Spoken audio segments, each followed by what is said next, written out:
شعیب شاہین صاحب، ارشد شریف نے کسی کو نامنیٹ نہیں کیا لیکن چیف جسٹس کو کہا کہ آپ کو کارروائی کریں، 12 جولائی کو خط لکھا، تو چیف جسٹس صاحب نے اتنی دیر کیوں لگائی اس خود نوٹس لینے میں؟ کہتا ہوں کہ بڑا افسوس ہوا مجھے کہ کاش کہ اگر یہ سو موٹو نوٹس اس وقت لے لیا جاتا تو شاید ارشد شریف آج ہمارے درمیان موجود ہوتا۔ دیکھیں، اختلاف حصہ ہوتا ہے کسی بھی سیاست ہو، صحافت ہو، آپ کا، میرا، ان کا، ہمارا اختلاف پوائنٹ آف ویو ہو سکتا ہے، لیکن جو پچھلے 4 5 7 مہینوں میں جو کچھ ہوا اور اسپیشلی جو ارشد شریف کے ساتھ ہوا، دیکھیں ہر بندے میں اتنی کیپیسٹی نہیں ہوتی کہ اپنے آپ کو اس پوزیشن کے لیے تیار ہو جائے کہ اس کے اوپر تشدد بھی ہوگا، اس کو ننگا بھی کیا جائے گا اور اس کی اس طرح تذلیل ہوگی جس طرح ماضی قریب میں کچھ لوگوں نے برداشت کی ہیں۔ میں سمجھتا ہوں کہ وہ بہت ڈیسپریٹ تھا، ڈرا ہوا تھا۔ میں نے آخری اس کے ساتھ ایک پروگرام کیا تو میں نے کچھ باتیں کھل کے کیں تو اس نے مجھے اپنے دل کی باتیں بتائیں۔ اس نے کہا یار ہمارے لیے تو کوئی آزادی ہے ہی نہیں، ہم تو یہ باتیں جو آپ نے کی ہیں آن ایئر کی ہیں میں تو نہیں کر سکتا۔ تو کہنے کا مطلب ہے کہ اس کو بہت ڈپریشن میں تھا، بہت ساری کیفیات سے وہ گزر رہا تھا،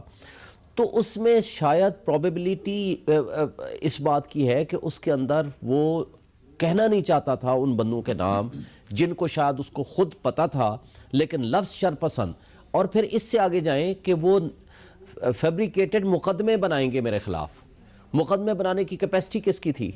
ابھی اس رپورٹ کے مطابق بھی 2 یا 1 جو مدعی ہے وہ سامنے آیا ہے۔ یہ کون مدعی ہوتے ہیں جو ایک دن کے اندر پورے پاکستان میں پھیل جاتے ہیں اور ان کو پتہ بھی چل جاتا ہے اور ایف آئی آریں بھی کٹ جاتی ہیں؟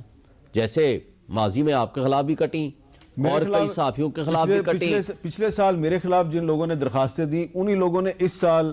ارشد شریف اور باقی لوگوں کے خلاف بھی درخواستیں دی۔ اب یہ اس کا بندے بھی نہیں تبدیل ہوئے۔ اس کا مطلب یہ ہے کہ وہ ایک پیٹرن ہے، یا تو ان بندوں کا وجود نہیں ہے، یہ فرضی ہیں، یا اگر ان کا وجود ہے تو وہ کسی کے پیڈ ہیں، اور اس کا مطلب یہ ہے کہ جو ان کو استعمال کر رہے ہیں ان کا کوئی ایجنڈا ہے، ان کا اشارہ بھی اسی طرف ہے کہ جو فیبریکیٹڈ پرچے کرائیں گے، پھر ان کو اغوا کریں گے، پھر اغوا کرنے کے بعد ان کو قتل کر دیا جائے گا، اور اس نے باقی صحافیوں کے بھی کچھ اپنے ساتھ نام لکھے۔ تو اس کا مطلب ہے کہ اس کی انڈیکیشن ضرور ہے، پھر وہ انڈیکیشن کام ہے۔ چیف جسٹس صاحب کو 12 جولائی یا 13 جولائی یا 14 جولائی کو کارروائی کرنی چاہیے تھی۔ کاش کہ وہ یہ کر لیتے۔ میں نے تو بلکہ جسٹس عطر مظلہ صاحب کو بھی کہا کہ اگر آپ ملک سے باہر کینیڈا نہ چلے جاتے تو شاید ارشد شریف آج ہمارے ملک میں زندہ ہوتا۔ تو اس کو 2 پرابلم تھے، ایک یہ ہے کہ چونکہ چیف جسٹس دین چیف جسٹس عطر مظلہ صاحب وہ پٹیشنز پہ بہت فوری طور پر یہ فیصلے کرتے تھے اور ہیومن رائٹس وائلیشن کو وہ بہت مطلب ہے کہ ٹاپ پرائرٹی پہ اس کو لیتے تھے، اور یا supreme court of Pakistan in cases کو یا سو موٹو لے لیتے اور ان کی اپلیکیشن کو انٹرٹین کر لیتے تو شاید آج یہ پوزیشن